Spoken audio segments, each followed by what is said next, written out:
أعوذ بالله من الشيطان الرجيم.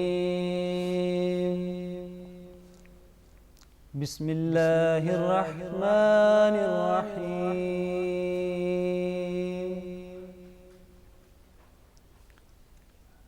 ألم تر كيف فعل ربك بأصحاب الفيل ألم يجعل كيدهم في تضليل وأرسل عليهم طيرا أبابيل ترميهم بحجارة من سجيل فجعلهم كعصف مأكول. صدق اللہ العظیم. مولاي صل وسلم دائما ابدا على حبيبك خير الخلق كلهم.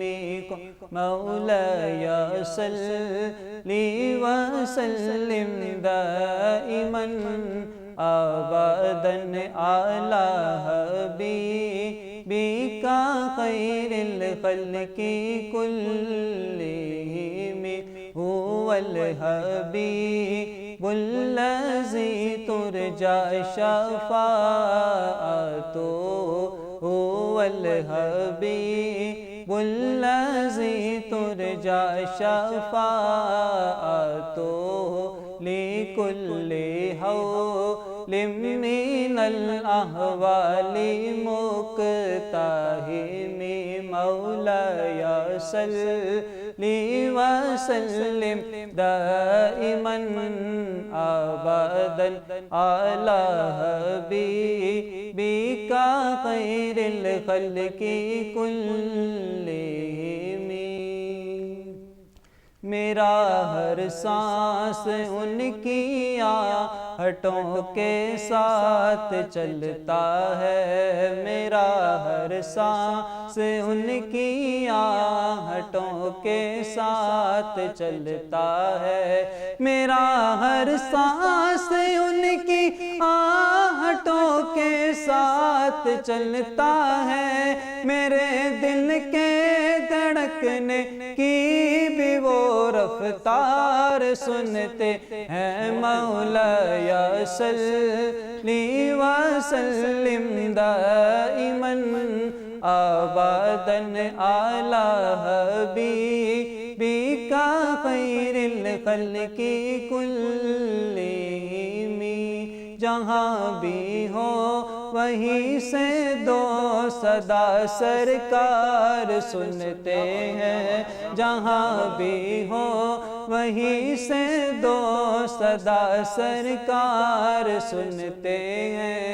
جہاں بھی ہو وہیں سے دو صدا سرکار سنتے ہیں.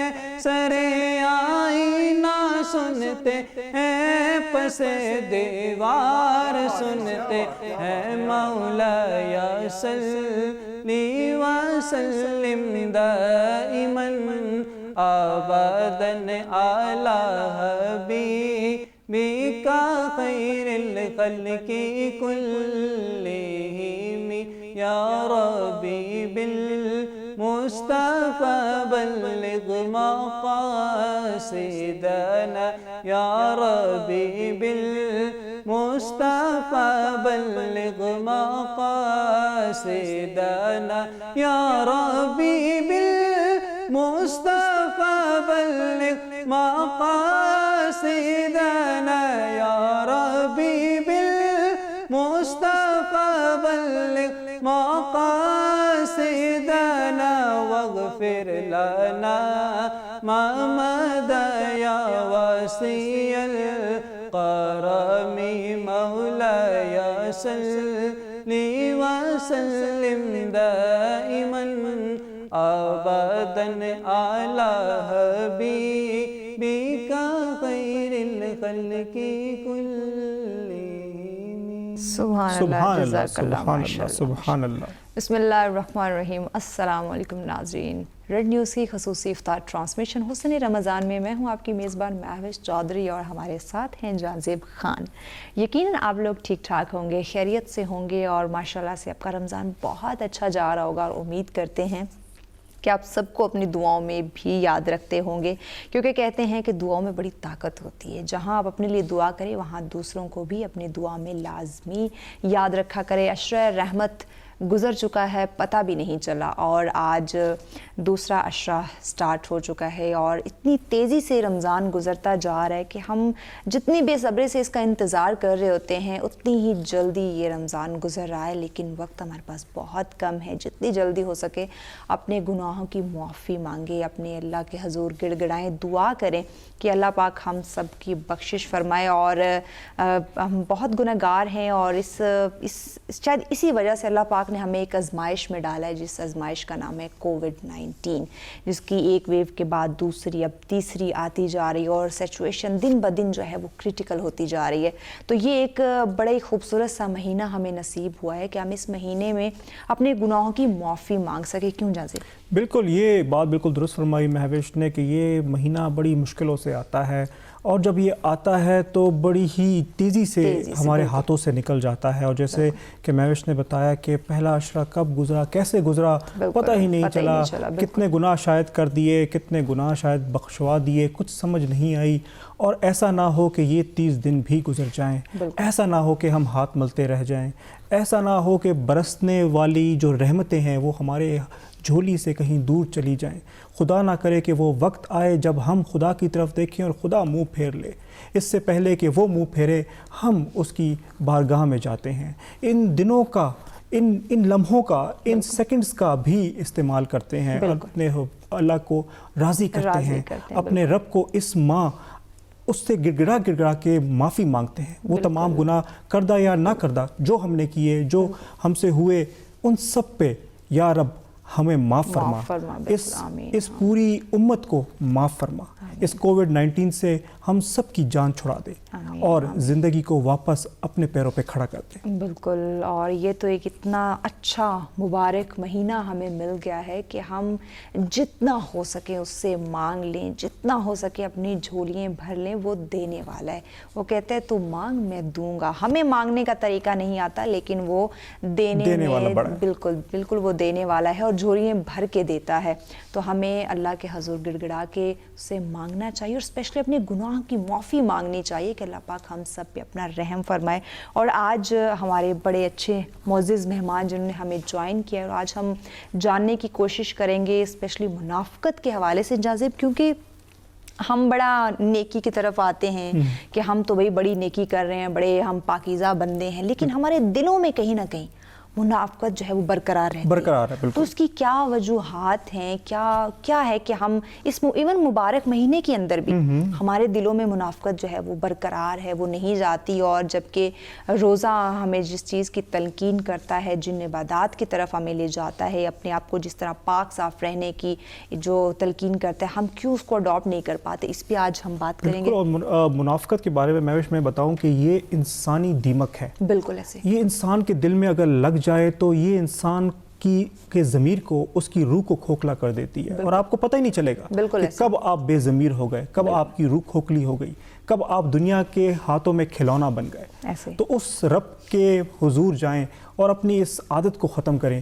آج ایک بڑا ہی اہم ٹاپک ہے منافقت، اس کے حوالے سے ہم دیکھتے ہیں کہ آج بھی اس ماہ بھی افسوس ہے مہوش کے ہمارے بازاروں میں کئی ہمارے تاجر بھائی جو ہے وہ اس چیز کو سمجھ نہیں پا رہے، اور لوگوں کی لمبی لمبی قطاریں دیکھ کر ہمیں بھی دل دکھتا ہے کہ کاش اللہ ان کے دلوں سے دنیاوی چیزوں کا سوچ رہے ہیں، دنیاوی چیزوں کا سوچ، آخرت، اس دیمک کو اللہ تعالیٰ ختم کرے ان کے دلوں سے۔ بالکل آمین۔ تو مہمانوں کی جانب بڑھتے ہیں، بالکل مہمانوں کی جانب پڑھیں گے۔ ایک دفعہ پھر ہمارے ساتھ بہت ہی زبردست پینلسٹ موجود ہیں، بہت ہی زبردست ڈیبیٹرز موجود ہیں، کچھ جیسے میں کہتا ہوں نا ہیرا لوگ ہمارے بیچ میں موجود ہیں، موتی جیسے لوگ ہمارے بیچ میں موجود ہیں، جو نہ صرف اپنے لیے بلکہ دوسروں کے لیے بھی جی رہے ہیں۔ اور ان میں سر فہرست میں ہمارے ساتھ اس وقت موجود ہیں جیا ملک صاحبہ، جو کہ ایک سوشل ورکر ہیں۔ کیسی ہیں آپ؟ الحمدللہ ٹھیک ٹھاک۔ الحمدللہ، آپ کو رمضان بہت بہت مبارک ہو۔ مبارک، آپ کو مبارک ہو۔ بہت تھینک شکریہ. یو سو مچ انوائٹ کرنے کے لیے. اور انہی کے ساتھ موجود ہیں عدیل احمد فاروق صاحب جو کہ نعت خواں ہیں. کیسے ہیں آپ؟ الحمدللہ. آپ سنائیں، آپ ٹھیک ہیں؟ الحمدللہ. آپ کو رمضان بہت بہت مبارک ہو. خیر مبارک، آپ کو بھی مبارک ہو. بہت شکریہ. اور یہاں سے ہم آگے چلتے ہیں چودھری محمد شکیل صاحب کے پاس جو کہ مینیجر ٹیم ہیں دیا ویلفیئر کے. کیسے ہیں آپ؟ الحمدللہ. آپ کیسے ہیں؟ ٹھیک ہے الحمدللہ. آپ کو رمضان بہت بہت مبارک ہو. بہت شکریہ. آپ کو بھی بہت مبارک ہو. بہت شکریہ.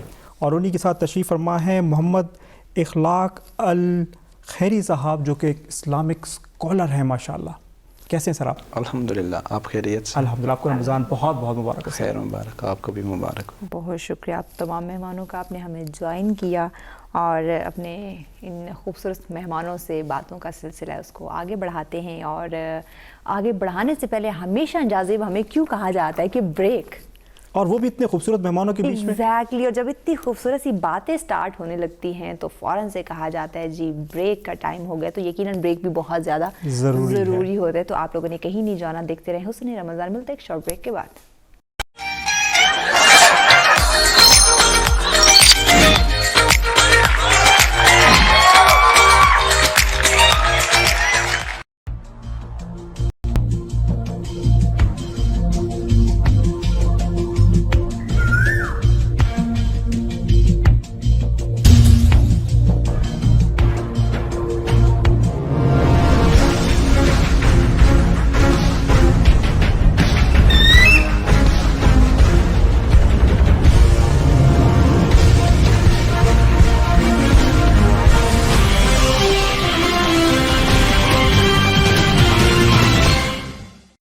جی ویلکم بیک. اور ایک مختصر سی بریک کے بعد ہم دوبارہ اپنے پینلسٹ کے پاس موجود ہیں اور اخلاق صاحب سے پوچھیں گے منافقت کے بارے میں. یہ جو ایک دیمک ہے منافقت نامی، یہ کیسے آتا ہے انسان کے اندر اور اس کو کیسے روکا جائے، اس بالخصوص اس بابرکت ماہ کے اندر؟ جی اخلاق صاحب. شکریہ.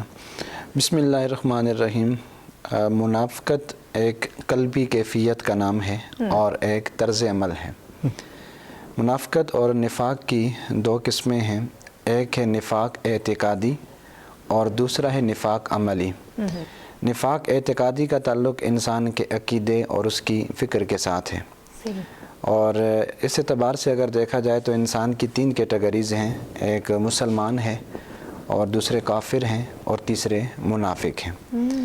اور اگر نفاق عملی کو دیکھا جائے تو نفاق عملی ایک قلبی کیفیت کا نام ہے اور یہ مسلمانوں میں بھی پایا جاتا ہے. اور حدیث مبارکہ میں اس کی کچھ علامات اور نشانیاں بتائی گئی ہیں. صحیح بخاری کی روایت حضرت سیدنا ابو ہریرہ رضی اللہ تعالی عنہ سے مروی ہے. آقا کریم علیہ الصلوۃ والسلام نے ارشاد فرمایا آیت المنافق ثلاث. منافق کی 3 نشانیاں ہیں. اذا حدث کذب، جب وہ بات کرے تو جھوٹ بولے. وَإِذَا وَعَدَ أَخْلَفَ، جب وہ وعدہ کرے تو اس کی خلاف ورزی کرے. وَإِذَا تُؤْمِنَ خَانَ، اور اگر اس کے پاس کوئی امانت رکھی جائے تو وہ اس میں خیانت کرے. اور ایک دوسری روایت میں ایک چوتھی علامت بھی بتائی گئی ہے وَإِذَا خَاصَمَ فَجَرَ، کہ اگر وہ لڑائی کرے تو لڑائی میں وہ گالیاں دے. تو یہ منافق کی نشانیاں ہیں. اب اگر کسی میں منافقت کی یہ نشانیاں پائی جا رہی ہیں تو وہ خالصتاً منافق ہے اور یہ حدیث کے الفاظ ہیں. اور اگر کسی میں ایک نفاق کی علامت پائی جا رہی ہے تو وہ اس میں ایک علامت ہے، اس کو دور کرنا چاہیے. اب ہم میں سے ہر شخص نے اپنا محاسبہ کرنا ہے کہ کیا ہم میں کوئی ان میں سے علامت تو نہیں پائی جا رہی ہے. اگر پائی جا رہی ہے تو ہم نے اس کو کنٹرول کرنا ہے اور ہم نے اس کو ٹھیک کرنے کی کوشش کرنی ہے. کیونکہ یہ رمضان المبارک کا جو مہینہ ہے یہ انسان کی فکری اور روحانی تربیت کا مہینہ ہے. اللہ رب العزت نے ہمیں حکم ارشاد فرمایا روزہ رکھنے کا، اور روزے کی علت یہ بیان فرمائی ہے لعلکم تتقون، تاکہ تم متقی اور پرہیزگار بن جاؤ.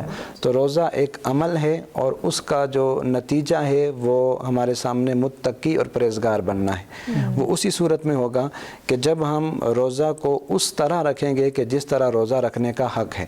اور آقا کریم علیہ الصلوۃ والسلام نے ہمیں ارشاد فرمایا کہ جب بھی کوئی عبادت کرو تو ان تعبد اللہ کأنک تراہ، تو تم یہ سوچ کر اس یقین کے ساتھ عبادت کرو کہ تم اللہ کو دیکھ رہے ہو. کیا بات ہے. فَإِن لَمْ تَكُنْ تَرَاهُ فَإِنَّهُ يَرَاكَ. اگر تم اللہ کو نہیں دیکھ رہے تو اللہ تمہیں دیکھ رہا ہے. بہت خوبصورت. تو اگر ہم اس شعور کو بیدار کر لیں کہ ہمیں اللہ دیکھ رہا ہے تو رمضان المبارک میں بھی اور اس کے علاوہ بھی ہم اس عملی نفاق سے چھٹکارا حاصل کر سکتے ہیں اور اپنی زندگی کو حسین سے حسین تر بنا سکتے ہیں. بالکل کوئی شک نہیں. ایگزیکٹلی ہمیں ہمارے اندر دیکھنا چاہیے کہ کہیں یہ جو 4 باتیں بیان کی جا رہی ہیں ان میں سے کوئی ایک اگر ہمارے اندر پائی جا رہی ہے تو ہمیں اس کو دور کرنا ہے. اور اگر چاروں اس کے ہمارے اندر پائی جا رہی ہے تو کیوں پائی جا رہی ہے؟ ہم کیا اتنے گناہگار ہو گئے ہیں کہ ہم اتنے بڑے منافق بن رہے ہیں؟ اور اس رمضان المبارک کے اندر بھی مجھے بڑا افسوس کے ساتھ یہ بات کہنی پڑتی ہے کہ ہم امانت میں خیانتیں شروع کر دیتے ہیں, ہم لوگ جھوٹ بولتے ہیں,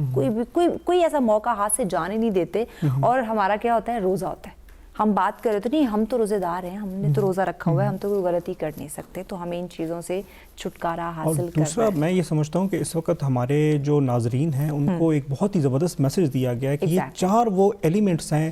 تو ایک کام کرتے ہیں کہ ہم آپ سب کو ایک ہوم ورک دیتے ہیں, گھر کا کام جیسے بچوں کو دیا جاتا ہے نا, گھر کا کام ہوم ورک, کہ آپ اپنے اندر خود اصلاح کریں, اپنے آڈٹ خود کریں. آپ دیکھیں کہ یہ 4 چیزیں آپ کے اندر ہیں یا نہیں, اور اگر آپ کو خدا نخواستہ ان میں سے کوئی ایک بھی ایلیمنٹ اپنے اندر نظر آتا ہے تو اس ماہ اپنے آپ سے ایک وعدہ کریں کہ میں نے اس ماہ کے آخر تک اس ایلیمنٹ کو اپنے اندر سے ختم کر دیں. ایگزیکٹلی. اور میں نے کبھی بھی اس کو اپنے اندر نہیں آنے دینا واپس. یہ اپنے عہد کرنا ہے. جیسے ہم بچوں کو ڈانٹ کے کہتے ہیں کہ یہ کام تم نے نہیں کرنا کبھی, تو اسی طرح آپ اگر ایک یہ چھوٹے چھوٹے کام اپنے اندر کو چینجنگز لانا شروع کر دیں گے تو یقیناً آپ کی زندگی بہت سنور جائے گی. اور اسی کے ساتھ ہم جیا ملک صاحبہ کے پاس چلتے ہیں جو کہ ایک سوشل ورکر ہیں, اور یقیناً جب ہم سوشل ورک کر رہے ہوتے ہیں تو بہت سے منافق لوگ جو ہوتے ہیں ہم سے دن میں کئی دفعہ انٹریکٹ کرتے ہیں.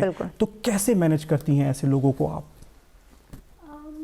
زندگی میں سننی سب کی ہے, کرنی اپنی. کیا بات ہے, کیا بات ہے, کیا بات ہے. آپ نے سوچنا ہی نہیں ہے کہ اگلا آپ کو کیا کہہ رہا ہے, وہ کہہ رہا ہے جو وہ کہہ سکتا ہے, جتنا اس کا ظرف تھا. ہم نے وہ کرنا ہے جتنا ہمارا ظرف ہے. تو اس چیز کو جب لے کے چلتے ہیں تو منافقوں کی باتیں ذہن میں آتی نہیں ہیں اور بس اپنے دل کی بندہ کرتے ہیں. بہت خوبصورت بات. بہت. تو کیا مطلب سوشل ورک میں کیا کرتی ہیں ہم لوگ؟ الحمدللہ ہم لوگ دسترخوانز لگاتے ہیں اور راشن پیکیجز ڈسٹریبیوٹ کرتے ہیں. کچھ فیملیز, کچھ کانٹیکٹس ہم نے رکھے ہوئے ہیں جن کو ہم لوگ ماہانہ راشن پرووائڈ کرتے ہیں. اور ہم نے اپنا پروجیکٹ سٹارٹ کیا ہوا تھا کسی کا چولہا بجھنے نہ پائے, کسی کا چولہا بجھنے نہ پائے. زبردست. اس کے تحت ہم لوگ اس مہم کو لے کے چل رہے تھے اور ہم لوگوں نے دسترخوانز لگائے اور راشن پیکیجز ڈسٹریبیوٹ کیے. ماشاءاللہ. تو کووڈ کی سچویشن میں کیسے آپ دسترخوان, مطلب کچھ آپ کو تکلیف اس میں ہو رہی ہوگی شاید سوشل ڈسٹینسنگ کے حوالے سے؟ سوشل ڈسٹینسنگ کے حوالے سے یہی ہے کہ ہم لوگ جب اوپن ایئر کرتے ہیں, دسترخوان لگاتے ہیں, تو وہ تھوڑی کیپ کے ساتھ لگا دیے اور تھوڑی سوشل ڈسٹینسنگ مینٹین کر لی تاکہ اس چیز کو مد نظر رکھتے ہوئے بھی ہم لوگوں کے کام آ سکے. زبردست. ہر چیز کا خیال کیا, لوگوں کی مدد بھی کی اور ایس او پیز کو بھی فالو کیا کہ آپ کی صحت کو بھی کوئی نقصان نہ پہنچے. چودھری شکیل صاحب آپ کی طرف آتے ہیں. ماشاءاللہ جب ایسے یوتھ کو ہم دیکھتے ہیں نا کام کرتے, وہ بھی خدمت خلق, بڑی خوشی ہوتی ہے, بڑا پراؤڈ فیل ہوتا ہے کہ ہماری نوجوان نسل ایسی. تو شکیل صاحب آپ نے کیسے سوچا, اور وہ بہت سارے بزنس سے آپ کر سکتے تھے, بہت سارے کاروبار تھے جس میں بہت زیادہ منافع بھی ہو سکتا تھا, تو آپ ان کاروبار کو چھوڑ کے آپ نے دیا ویلفیئر کو کیوں جوائن کیا؟ سب سے تو پہلے مہوش صاحب آپ کا, جنزیر بھائی آپ کا بھی, اور خاص کر ریڈ نیوز کی جو پوری مینجمنٹ ٹیم ہے, سب کا بہت شکریہ کہ آپ ہر دفعہ کی طرح ہماری آواز بنتے ہیں. دیکھیں, جب اگر آپ ایک بزنس کے پوائنٹ آف ویو سے دیکھتے ہیں تو میں خود ایسے ایک علاقے سے ہوں جہاں پہ زیادہ تر جو لوگ ہیں وہ بہت زیادہ مستحق ہوتے ہیں, جن کی کوئی آواز بن نہیں سکتا, کیونکہ ایل او سی کے سیکٹرز وغیرہ ہیں وہاں پہ. آپ کو پتہ ہے شہر وغیرہ وہاں پہ تو نیٹ ورک ہے, آپ کے پاس سوشل میڈیا, ہر چیز ہے. آپ کسی بھی طرح جو اگر مستحق ہے وہ آپ کے پاس آ سکتا ہے, وہ اپنی آواز خود بھی دے سکتا ہے. پر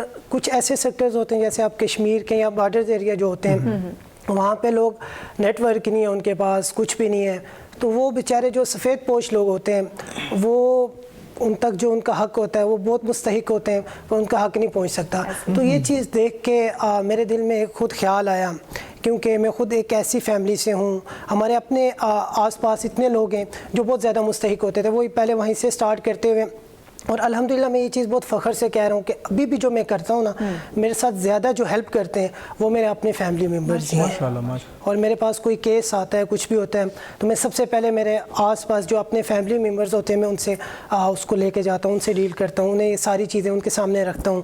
تو پھر وہ ایک تو یہ ہوتا ہے کہ آپ کا حوصلہ بھی بڑھتا ہے جب آپ کے اپنے آپ کے ساتھ ہوتے ہیں. پھر آپ کو یہ ٹینشن نہیں ہوتی ہے کہ اب باہر والے لوگ اگر میرا ساتھ دیں گے یا نہیں دیں گے. تو اسی طرح پھر کرتے کرتے جب الحمدللہ ایک پاکستان کے ایک لیول، ایک سیکٹر سے سٹارٹ کیا، جب آپ پورے پاکستان کے ایک پورے ملک کے لیول پہ جب آئے، اسی طرح سب کے حوصلے ملتے رہے. جیسے اب لاسٹ ایئر بھی کرونا کا جب ہوا تھا، الحمدللہ 1700 فیملیز کو ہم نے راشن دیا تھا. بہت خوبصورت. اور یہ ہمارے پاس ریکارڈ ہے، ہر ایک چیز کا موجود ہے. کیا بات. اور یہ الحمدللہ ہم تو دیکھیں سارا جتنا بھی ہوتا ہے، جب ہمارے پاس کوئی کیس آتا تھا ہم اس کو سوشل میڈیا پہ، سوشل میڈیا ایک ایسی چیز ہے آج کے دور میں، ایک ایسا پلیٹ فارم ہے. اگر آپ جو جیسے کہہ لیں ابھی لاسٹ ٹائم جو کشمیر کے ایشوز چل رہے تھے، اگر جا کے ہم لوگ وہاں پہ جا کے کچھ کر تو نہیں سکتے. سوشل میڈیا ایک ایسا پلیٹ فارم جو ہمارے پاس موجود ہے، اس کے تھرو ہم ان کی آواز تو بن سکتے ہیں. تو ہم بھی سوشل میڈیا کو زیادہ تر یوز کر کے اس پہ جو بھی ہمارے پاس کیس آتا ہے وہ سوشل میڈیا پہ لے کے آتے ہیں. تو اس سے جتنے بھی الحمدللہ لوگ ہمارے ساتھ ہیلپ کر لیتے ہیں. تو بس اسی طرح کرتے کرتے الحمدللہ تو اتنا شوق پیدا ہو گیا کہ اب ایک پورے ملک، پورے پاکستان لیول پہ جو ہے میں اس ویلفیئر کو لے کے ڈیل کر رہا ہوں. ماشاءاللہ. اور دوسری بڑی بات یہ ہے کہ دیگر مسائل جو آپ نے گنوائے ان سیکٹرز میں، اس میں ایک اور بڑا مسئلہ یہ بھی ہے کہ ہندوستانی جہریت کا سامنا بھی کرنا پڑ جاتا ہے بعض دفعہ، اور وہ بعض دفعہ ایسی ہوتی ہے کہ املاک کے املاک تباہ ہو جاتے ہیں اور پھر دوبارہ سے انہیں تعمیر کرنا پڑ جاتا ہے. تو یہ بھی ایک چیلنج جو ہے آپ دیکھ رہے ہوں گے یقیناً. تو اس میں ماشاءاللہ بہت بڑا قدم ہے آپ کا. بالکل. اور ماشاءاللہ جب ایسے نوجوان نسل جب اس طرح کے کام سر انجام دیتی تو ان کو تو زیادہ اپریشیٹ کرنا چاہیے. تو اپنے مہمانوں سے گفتگو کے سلسلے کو مزید بھی آگے بڑھائیں گے. باتیں تو چلتی رہتی ہیں جہانزیب، لیکن چونکہ ایک افطار ٹرانسمیشن کی خوبصورت سی محفل سجی ہے تو اس محفل میں خوبصورت سا کلام تو بنتا ہے. تو عادل صاحب بسم اللہ کیجئے. اتنا تو کرم کیجے، اتنا تو کرم کیجے مولا مدینہ، اتنا تو کرم کیجے، اتنا تو کرم کیجے مولا مدینہ. کیا بات ہے. جس سمت نظر اٹھے نظر آئے مدینہ. کیا بات، خوبصورت، بہت خوبصورت. سمت نظر اٹھے نظر آئے مدینہ. آقا میرے آقا مجھے طیبہ میں بلا لو. آقا میرے آقا مجھے طیبہ میں بلا لو.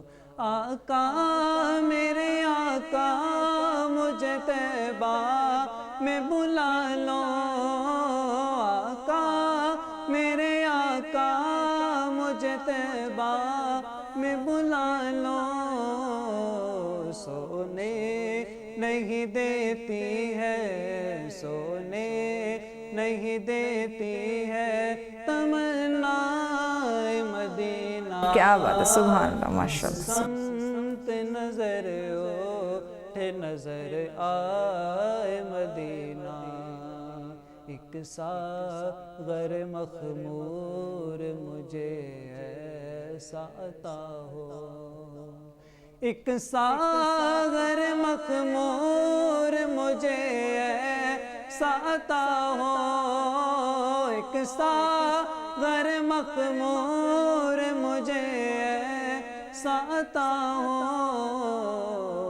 کعبے کو جو دیکھوں تو، کعبے کو جو دیکھوں تو نظر آئے مدینہ. جی کیا بات، کیا بات ہے، کیا بات ہے، کیا بات ہے. جو دیکھوں تو نظر آئے مدینہ. جس سمت نظر اٹھے نظر آئے مدینہ. مکہ تو بھی افضل ہے مگر اتنا بتا دے. مکہ تو بھی افضل ہے مگر اتنا بتا دے، مکہ تو بھی افضل ہے مگر اتنا بتا دے، ہر شہر سے بڑھ کر، ہر شہر سے بڑھ کر مجھے کیوں بائے مدینہ، کیا بات ہے، سبحان، جس سمت نظر اٹھے نظر آئے مدینہ، اظہار محبت کی ضرورت نہیں طاہر، اظہار محبت کی ضرورت نہیں طاہر، اظہار محبت کی ضرورت نہیں طاہر، سب دیکھ رہے ہیں، سب دیکھ رہے ہیں میرے آقا مدینہ، جس سمت نظر اٹھے نظر آئے مدینہ، اتنا تو کرم کیجئے، اتنا تو کرم کیجئے مولا مدینہ، جس سمت نظر اٹھے نظر آئے مدینہ، سبحان اللہ، جزاک سبحان اللہ، اللہ، جس سبحان سمت اللہ۔ نظر اٹھے نظر آئے مدینہ، سبحان اللہ، کیا بات ہے۔ اس خوبصورت سی محفل کو، اس خوبصورت سی ٹرانسمیشن کو مزید بھی آگے بڑھائیں گے، لیکن وقت ہو جاتا ہے حسن رمضان میں ایک بریک کا، ہمارے ساتھ رہیے گا۔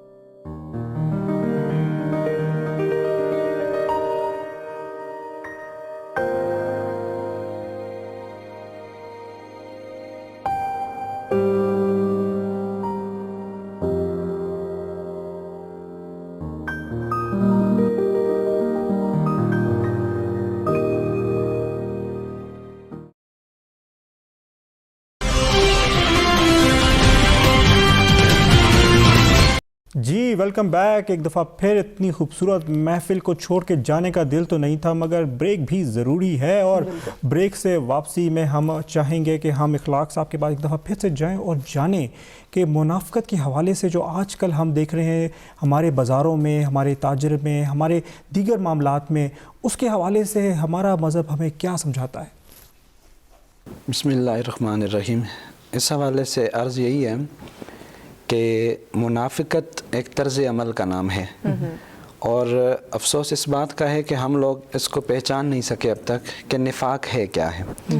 ہم میں سے ہر شخص وہ اپنی ذات کو بلا کر اور اپنی ذات کو نظر انداز کر کے وہ دوسرے کے حوالے سے بڑی آسانی سے کہہ دیتا ہے کہ یہ منافق ہے، یا اس کی منافقانہ چال ہے، یا منافقانہ طرز عمل ہے۔ تو ایک بہت بڑا مسئلہ یہ بھی ہے کہ ہم اب تک جو ہے وہ نفاق کو سمجھ نہیں پائے، نہیں سمجھ کہ نفاق ہے کیا چیز ہے۔ جب تک ہم اس کو سمجھ نہیں پائیں گے تو اس کا علاج ناممکن ہے۔ لہذا سب سے پہلے تو ضرورت یہی ہے کہ ہم نفاق کو سمجھیں، نفاق کیا ہے، اور اس کے لیے ہمارے پاس سب سے بہتر یہی چیز ہے جو احادیث مبارکہ میں اس کی علامات بتائی گئی ہیں، کہ ہم میں سے ہر شخص اپنا محاسبہ کرے۔ جب ہم اپنی ذات میں خود فیصلے کرنے والے بن جائیں گے، اپنی ذات سے اس اصلاح کے عمل کو شروع کریں گے، تو پھر پورے معاشرے میں ایک نکھار آنا شروع ہو جائے گا۔ جہاں تک کاروبار کا تعلق ہے تو بڑے افسوس سے کہنا پڑتا ہے کہ یہ ماہ رمضان المبارک جیسے ہی اس کا آغاز ہوتا ہے، ہمارے ملک میں ایک ذخیرہ اندوزی کا سلسلہ شروع ہو جاتا ہے، اور جو چیز پہلے بہت لو قیمت پہ مل رہی تھی اب وہ بہت زیادہ مہنگی ہو جاتی ہے، یا غائب ہو جاتی ہے، بالکل غائب بھی ہو جاتی ہے۔ اور حالانکہ اگر دیکھا جائے تو آقا کریم علیہ السلام نے ذخیرہ اندوزی کرنے سے منع کیا ہے، اسی طرح قیمتیں بڑھانے سے منع کیا ہے۔ تو ہمیں اپنے عمل سے یہ ثابت کرنا ہے کہ جب رمضان المبارک کا مہینہ آئے تو ہم منافع کے بجائے اللہ رب العزت کی بارگاہ میں ثواب کے طلبگار بن جائیں۔ لیکن ہم کاروبار کے پیچھے دوڑنا بنانا شروع کر دیں؟ جی بالکل ایسا ہی ہے. ہمارا نقطۂ نظر جو ہے اپنی دنیا کو بہتر بنانا ہوتا ہے, جبکہ رمضان ہماری آخرت کو سنوارنے کے لیے آیا ہوتا ہے. تو ہمیں اس سوچ کو بدلنا ہوگا کہ ہم نے رمضان میں اپنی دنیا کو نہیں بڑھانا, بلکہ اللہ رب العزت کے پیارے حبیب علیہ السلام نے خود ارشاد فرما دیا کہ یہ رمضان کا جو مہینہ ہے یہ رزق میں برکت اور اضافے کا مہینہ ہے. ہر ایک کے رزق میں اللہ رب العزت کی طرف سے اضافہ ہو جاتا ہے. تو لہٰذا ہمیں الگ سے ذخیرہ اندوزی کرنے کی یا جھوٹ بولنے کی یا اپنے کاروبار کے لیے منافقانہ طرز عمل کو اختیار کرنے کی حاجت و ضرورت نہیں ہے. اور نہ صرف کاروبار میں بلکہ ہمیں زندگی کے ہر شعبے میں اس چیز کو اختیار کرنا چاہیے.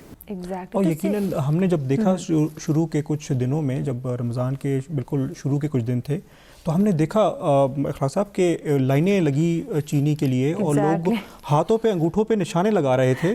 اور یہ ایک بڑا دلخراش واقعہ تھا کہ اس پاکستان میں جس کی بنیاد جو ہے وہ ریاست مدینہ کے نام پہ رکھی جا رہی ہے, وہاں پر اس قسم کے جو ہے ہم دیکھ رہے تھے کہ ذخیرہ اندوزی ہو رہی تھی. تو یقیناً آپ کا کہنا درست ہے کہ اس کو ہر معاشرے میں, ہر طبقہ فکر میں اس کا عمل ہونا چاہیے, اور حکومت وقت کو بھی اس پر ایکشن لینا چاہیے کہ ایسے ذخیرہ اندوزوں کے خلاف کریک ڈاؤن کیا جائے. ایگزیکٹلی. تو ہم اسلام میں کیا تلقین ہے کہ ہم اس سے چھٹکارا کیسے حاصل کریں؟ اب یہ ایک ایسی بیماری ہماری جڑوں میں بیٹھ چکی ہے, لیکن چھٹکارا کیسے حاصل کر سکتے ہیں؟ دراصل یہ ایک اجتماعی برائی ہے اور اجتماعی بیماری ہے. جب تک حکومتی سطح پر اس کو حل نہیں کیا جائے گا تو اس وقت تک نہیں ہو سکتا. احتساب کا جو عمل ہے وہ جس قدر تیز ہوگا تو اس قدر ہمارے معاشرے میں بہتری آئے گی. ریاست مدینہ کا نعرہ بھی بے شک لگایا جاتا ہے, لیکن ہم عملی طور پر ریاست مدینہ سے بہت دور ہیں. ریاست مدینہ تو یہ ہے کہ حضور اکرم علیہ الصلوۃ والسلام آپ خود بازار میں جا کر آپ وہ سامان چیک کیا کرتے تھے. آپ کا گزر ہوا ایک شخص کے پاس سے وہ کھجوریں فروخت کر رہا تھا اور کھجوروں کا ڈھیر اس نے لگایا ہوا تھا. تو آقا کریم علیہ الصلوۃ والسلام نے اس کے اندر اپنے ہاتھ مبارک کو داخل فرمایا تو کچھ کھجوریں گیلی تھی وہاں پر. تو آپ نے اس سے یہ فرمایا کہ یہ جو گیلی کھجوریں ہیں تم نے ان کو اوپر کیوں نہیں رکھا؟ تو انہوں نے کہا یہ بارش برسی تھی اور بارش برسنے سے یہ گیلی ہو گئیں. تو آپ نے فرمایا اگرچہ بارش برسنے سے ہو گئی ہیں لیکن تمہاری یہ ذمہ داری بنتی تھی کہ ان کو تم سامنے رکھو اور بتاؤ. اور پھر اس موقع پر آپ نے ارشاد فرمایا من غش فلیس منا, کہ جو لوگ ملاوٹ کرتے ہیں وہ ہم میں سے نہیں ہیں. لہٰذا جو ہمارے قوانین ہیں اور چیک اینڈ بیلنس کا نظام ہے اس کو بہتر کرنے کی ضرورت ہے. جب اس کو بہتر کریں گے تو اسی صورت میں یہ ساری برائیاں جو ہیں ان پر کنٹرول کیا جا سکتا ہے. صحیح ہو گیا. صحیح. اور یہ حکومت وقت کی ذمہ داری جی حکومت وقت کی ذمہ داری ہے. گورنمنٹ کی بھی ذمہ داری ہے اور ہم سب کی بھی ذمہ داری بنتی ہے کہ ہم اس میں بڑھ چڑھ کر حصہ لیں اور جو ہمارے اندر برائیاں پائی جا رہی ہیں اس کو ہم جڑ سے ختم کریں, اور جو ہماری نسل ہے, جو ہمارے بچے ہیں, ان کو تلقین کریں کہ آپ نے ان چیزوں سے دور رہنا ہے اور ان کی زندگی کو ہم ہی بہتر بنا سکتے ہیں. وہ بچے جو ہیں وہ بڑوں کو دیکھ کے سیکھتے ہیں, جیسے بڑے کر رہے ہوں گے بچے اسی چیز کو فالو کرتے ہیں. تو بچوں کو آپ ہمارے آخری نبی حضرت محمد مصطفیٰ صلی اللہ علیہ وسلم کی زندگی کا مطالعہ کرنا سکھائیں اور ان کے جو اصل ہیرو ہیں ان کو بنائیں کہ وہ ان کو فالو کریں, نہ کہ دنیا میں سے کسی انسان کو فالو کیا جائے. کیونکہ ہم تو انسان ہیں, غلطی کا پتلا ہے, ہم پرفیکٹ نہیں ہیں, لیکن وہ ہمارے پیارے نبی حضرت محمد مصطفیٰ صلی اللہ علیہ وسلم ہم سب کے لیے ایک ایسی ان کی زندگی ایک ایسا نمونہ ہے کہ اگر ہم ان کی زندگی کو اپنا لیں, ان کی زندگی کا مطالعہ کر لیں تو یقیناً کسی چیز کی کمی نہیں رہے گی. ہم جن چیزوں کے, جن سکونوں کے پیچھے بھاگتے ہیں, جن کامیابیوں کے پیچھے بھاگتے ہیں, ان کی زندگی کا مطالعہ کرنے کے بعد وہ کامیابی آپ کو یقیناً ایک مکمل ضابطۂ اخلاق ہیں, ایک پورا پروسیجر ہیں. ان کو اگر آپ اسٹڈی کریں تو آپ کو دنیا کی ہر ایک چیز ان میں نظر آئے گی, چاہے وہ ایک تاجر کی نگاہ سے دیکھیں یا ایک خوبصورت انسان کی نگاہ سے دیکھیں یا ایک سپہ سالار کی نگاہ سے دیکھیں. آپ کو ہر فیلڈ میں, ہر صورت میں آپ کو ان سے بہت کچھ سیکھنے کو ملے گا. ایگزیکٹلی. وہ کہ جن سکون, جس کامیابیوں کے پیچھے ہم بھاگتے ہیں نا, وہ خود بخود آپ کو ملیں گی, خود بخود آپ کے قدموں میں آ جائے. ایگزیکٹلی. شکیل, آپ کی طرف بڑھتے ہیں. رمضان مبارک کا خوبصورت مہینہ ہے, دوسرا عشرہ سٹارٹ ہو چکا ہے, تو آپ کی ویلفیئر کی جانب سے کون سے ایسے کام کیے جا رہے ہیں مستحق لوگوں کے لیے, سحری افطاری کے لیے کچھ ایسے انتظامات؟ بالکل. جب رمضان سٹارٹ ہوا تھا, کچھ فیملیز جتنا ہم سے ہو سکتا تھا کچھ فیملیز کو راشن دیے, اور جو رابطے کر رہے تھے ہم سے راشن کے لیے, جہاں تک ہم کر سکتے تھے, اور ان کو تو ہم نے پہنچایا راشن. پھر کیونکہ ہماری جو ہے یہ ویلفیئر یہ سارے اسٹوڈنٹ ہیں, ہمارے ساتھ جو ہماری سی او ہے وہ بھی ایک اسٹوڈنٹ ہیں, دیا چودھری نام ہے ان کا. کیا بات. تو پھر ہم جہاں تک خود سے کر سکتے ہیں وہ کرتے ہیں. باقی یہ ہوتا ہے کہ جب کوئی ہم سے رابطہ کرتا ہے, اگر دیکھتے ہیں کسی سے ہیلپ ہو جاتی ہے, اگر نہیں ہوتی باقی جو ویلفیئر والے فاؤنڈیشن جتنے بھی ہیں پھر ان کے تھرو جہاں تک ہو سکتا ہے ہم لوگ ان کے لیے راشن پہنچا دیتے ہیں. تو اب جیسے کہ آپ کو پتہ ہے کرونا کی وجہ سے کافی ایک تو روک تھام بھی ہے اوپن جگہ پہ اپنی, تو اب ہم نے یہ سوچا ہوا ہے کہ اب باکس بنا کے جو افطاری کے لیے ہوتے ہیں وہ جہاں پہ مزدور طبقہ جو ہوتا ہے خاص کر, کیونکہ ہمارا کرونا کی وجہ سے ہر چیز بند ہونے کی وجہ سے بھی آپ کو پتہ ہے جو سب سے زیادہ جس پہ اثر پڑا ہے وہ مزدور طبقہ ہے, کیونکہ وہ جب تک دہاڑی نہیں لگائے گا, اگر وہ دن کو پوری دہاڑی لگائے گا تو شام کو کچھ لے کے بچوں کے لیے جائے گا, اگر وہ پورا دن ایسے ہی بیٹھا رہا تو شام کو وہ کیا کرے. پھر یہی ہم نے سوچا جہاں پہ جن چوکس میں جو مزدور لوگ بیٹھے ہوتے ہیں ان کے لیے ہم لوگ باکس بنا کے ان کو افطاری باکس میں ہر ایک کو الگ الگ ان کو دے دیں. اور دوسرا جو ہم نے سٹارٹ کرنے والے انشاءاللہ نیکسٹ 1-2 دن میں, تو وہ یہ ہے کہ بچوں کے لیے ایک تو عید کے لیے بھی جو خاص کر جو مستحق بچے ہیں وہ بھی, باقی بھی جیسے کچی بستیاں وغیرہ ہوتی ہیں وہاں پہ ہم لوگ چھوٹے چھوٹے پیک بنا کے جن میں ان کے لیے کھلونے, جوس, بسکٹ, مطلب چھوٹا بہت ایک پیک بنائیں گے, وہ انشاءاللہ ان میں تقسیم کریں گے. اور اس کے بعد عید کے دنوں میں جو لوگ عید کے لیے جن کے لیے مشکلات ہوتی ہیں, جو مزدور طبقہ خاص کر میں زیادہ ہوتا ہی اس جو مزدور طبقہ ہے اسی طبقے پہ میں زیادہ تر کام اسی پہ کرتا ہوں, کیونکہ یہ دہاڑی لگاتے ہیں تو کچھ کھاتے ہیں, کیونکہ ان کا اتنا ہوتا تو نہیں ہے کہ چلیں اگر اکٹھا پیسہ آیا جمع کیا ہوا ہے کر لیں گے, وہ تو نہیں ہے. دن میں اگر 100, 200, 500 جو کمائیں گے شام کو وہی کھائیں گے. تو وہ ایسے جو لوگ ہوتے ہیں ان کے لیے عید کے لیے جتنا انشاءاللہ ہم سے ہو سکے گا ہم لوگ کوشش کر رہے ہیں ان کے لیے کریں. تو شکیل اس سارے پروسیس میں ماشاءاللہ بہت اچھا کام کر رہے ہیں, لیکن کئی ایسے لوگ بھی آپ کو آتے ہوں گے آپ کے پاس جو نوسر بازی کرتے ہوں گے یا کہتے ہوں گے کہ جی ہم بہت غریب ہیں, یا ان کی فیملی کا ایک نیٹ ورک ہوگا جو آپ سے بار بار لیتا ہوگا, ان کو کیسے آپ آئیڈینٹیفائی کرتے ہیں؟ یہ بہت اہمیت رکھتی ہے یہ بات. یہ اکثر میں یہ کہا کرتا ہوں کہ جب بھی میں اپنا بتاتا ہوں, جب بھی ہم سے کوئی رابطہ کرتا ہے نا تو سب سے پہلے ہم اس کی ویریفائی کرتے ہیں, اس کو جا کے چیک کرتے ہیں کہ ان کے نمبر پوری ڈیٹیل لیتے ہیں ہم لوگ, ان سے آئی ڈی کارڈ نمبر ہے, ان کا ایڈریس ہے, آیا وہ مستحق ہے بھی یا نہیں ہے. دیکھیں جو ہمیں دے رہے ہیں, اب اگر دینے والا تو یہ دے دیتا ہے چپ کر کے, اگر وہ اب ہم سے پوچھا جائے گا, ہماری ذمہ داری ہے, کیونکہ سوال تو ہم سے کیا جائے گا نا, انہوں نے تو ہمیں دے دیا ہے, وہ تو نہیں دیکھ رہے کہ کیا کر رہے ہیں کیا نہیں. اگر کل غلط کریں گے تو وہ ہم سے پوچھا جائے گا. تو ہماری یہ کوشش ہوتی ہے سب سے پہلے ویریفائی کریں کہ آیا وہ مستحق ہے یا نہیں ہے. اور زیادہ کوشش ہماری ہے یہ جو سفید پوش لوگ ہیں جو سوال نہیں کر سکتے ان کو کریں. اور آج کل موجودہ دور میں تو زیادہ تر جہاں ڈیلی ویجز کے لوگ تھے, مزدور طبقہ, وہاں پہ سفید پوش لوگ بہت زیادہ متاثر ہوئے. تو وہ بھی چونکہ آج کل مستحق ہے کہ وہ لوگ مانگ نہیں سکتے کہ وہ ایسا طبقہ ہے کہ ہاتھ نہیں پھیلائے گا, کسی کو بھوکا سو جائے گا لیکن کسی کے سامنے ہاتھ نہیں پھیلائیں گے. تو یہی وہ ادارے ہیں جو ان لوگوں تک مدد پہنچاتے ہیں تاکہ ان کی سفید پوشی پہ بھی آنچ نہ آئے اور وہ بھی پیٹ بھر کھانا کھا کے سو سکیں. ابھی چونکہ جہازیب ایز یوزول باتیں اتنی زبردست شروع ہو جاتی ہے کہ ٹائم کا پتہ نہیں چلتا, کیونکہ ٹائم بالکل شارٹ ہے. تو جانے سے پہلے میں کہوں گی کہ جی ایک خوبصورت سا میسیج ہماری نوجوان نسل کے لیے. میں یہ میسیج دینا چاہوں گی کہ اگر ہم کہتے ہیں کہ ہم ایک سیٹسفیکٹری لائف گزار رہے ہیں, ہم لگژری لائف گزار رہے ہیں, ہم سیٹسفائی ہیں اور ہم خوش زندگی گزار رہے ہیں, تو ہم یہ نہیں کہیں گے کہ ہم خوش ہیں. ہم خوش اس صورت میں ہیں کہ ہم کسی کے کام آئے ہیں. اگر ہماری زندگی کسی کے لیے یوزفل بنی ہے تو ہماری لائف کا مقصد پورا ہوا. اگر ہم کسی کے کام نہیں آئے تو وہ ہماری سیٹسفیکٹری لائف نہیں ہے, ہم اس کو ایک ہیپی لائف نہیں کہہ سکتے. تو کوشش کریں ہمیشہ کہ کسی کے کام آئیں, کسی کی مسکراہٹ کی وجہ بنے. کیا بات ہے, مسکراہٹ کی وجہ بنے, بہت بڑی بات کہہ دی. اخلاق صاحب آپ کیا ہمارے میسیج دیں گے ہماری نوجوان نسل؟ جی بالکل, جس طرح شکیل بھائی نے بھی بات کی خدمت خلق کے حوالے سے, تو میں یہی پیغام دوں گا کہ جس قدر بھی ہو سکے ہمیں انسانیت کے لیے بہتر کرنا چاہیے اور دوسروں کا خیرخواہ بننا چاہیے اور دوسروں کا سہارا بننا چاہیے.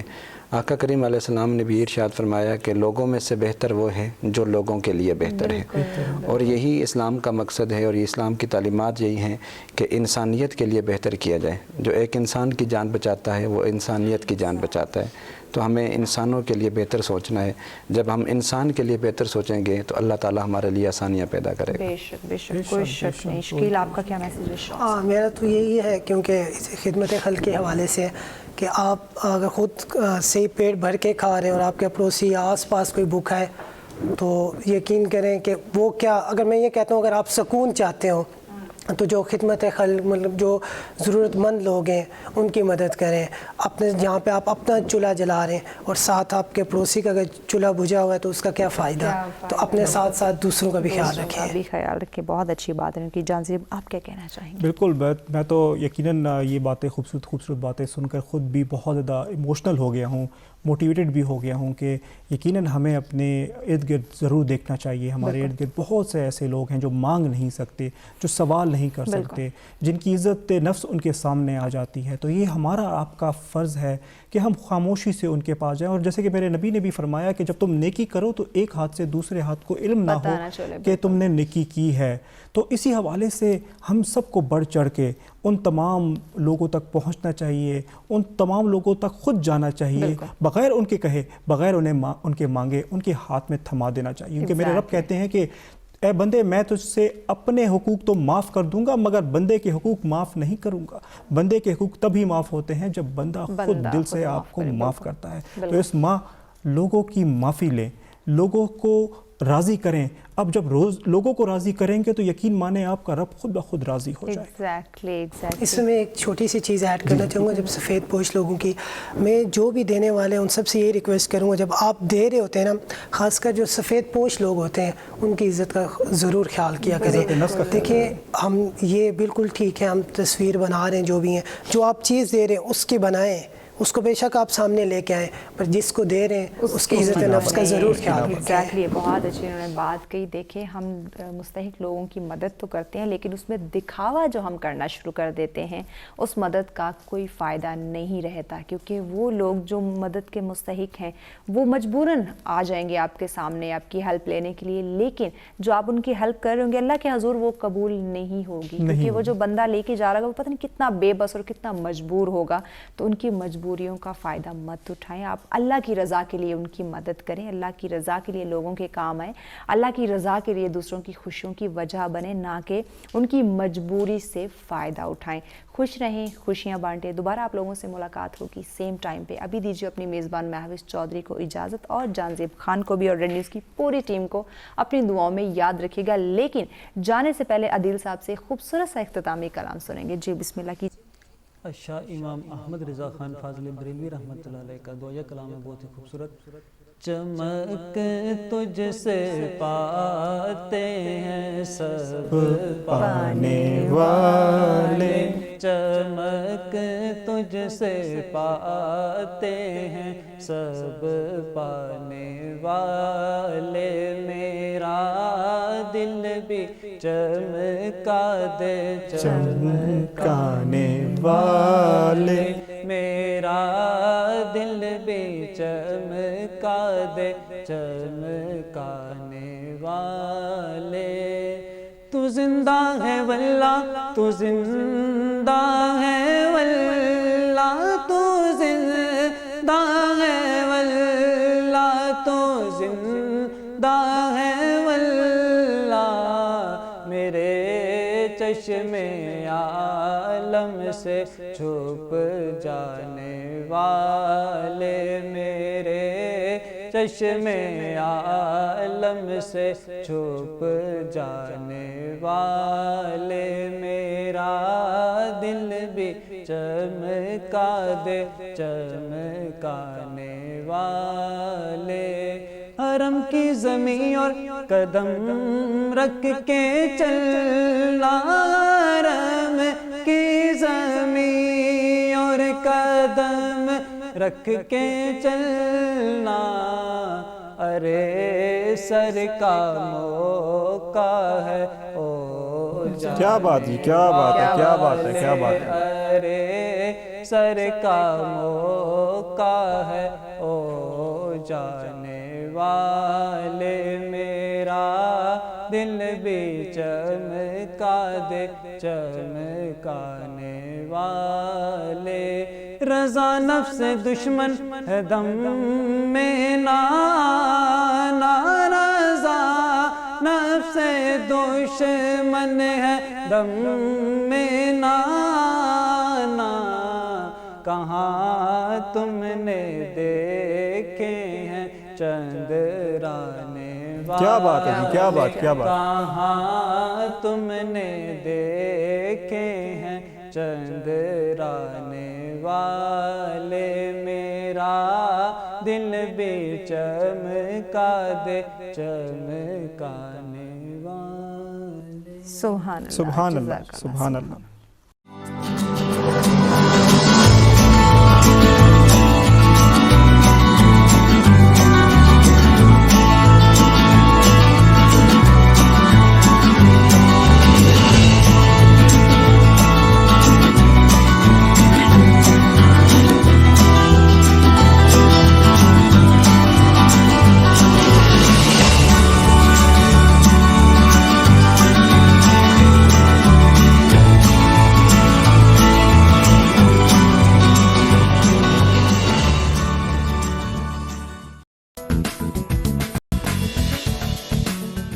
ਵੱਡਾ ਚੌਧਰੀ ਹਾਜ਼ਰੇ ਖਿਦਮਤ।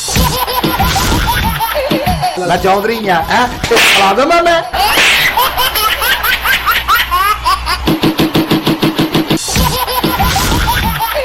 ਮੈਨੂੰ ਕਿਤੇ ਕੰਮ ਭੇਜੇ, ਸੌਦਾ ਲੈਣ ਭੇਜਦੇ, ਫੈਸਲਾ ਤੂੰ ਆਪ ਕਰ ਲੈ। ਤੇਰੇ ਮਹੱਲੇ 'ਚ ਪਾਣੀ ਆਉਂਦਾ? ਬਿਲਕੁਲ ਆਉਂਦਾ। ਮਹੱਲਾ ਛੱਡ ਦੇ। ਫੈਸਲਾ ਨਹੀਂ ਹੋਣਾ, ਉਹ ਥਾਣੇ ਚੱਲੀਏ। ਅਗਲਾ ਫੈਸਲਾ ਦੱਸ। ਬੱਕਰੀ ਨਹੀਂ ਦੂੰਦੀ। ਬੱਕਰੀ ਨਹੀਂ ਦੂੰਦੀ। ਬੱਕਰੀ ਵੇਚ ਦੇ। ਉਸ ਤੋਂ ਬਾਅਦ ਮੇਰੀ ਛੱਤ ਵੀ ਚੋਂਦੀ ਹੈ। ਜਿੱਥੇ ਚੋਂਦੀ ਹੈ ਨਾ, ਹਾਂਜੀ, ਉੱਥੇ ਥੋੜੀ ਜਿਹੀ ਮਿੱਟੀ ਹੈ ਨਾ, ਐਂਗਰ ਕੇ ਰੱਖ ਕੇ ਲਿਫਾਫਾ ਪਾ ਕੇ ਉੱਤੇ ਆਪ ਬਹਿ ਜਾਇਆ ਕਰ। ਜਦੋਂ ਬਾਰਿਸ਼ ਖਤਮ ਹੋ ਜਾਵੇ ਆਪ ਥੱਲੇ ਆ ਜਾਇਆ ਕਰ। ਮੈਂ ਦੇਖਦਾ ਪਾਣੀ ਕਿਦਾਂ ਥੱਲੇ ਜਾਂਦਾ।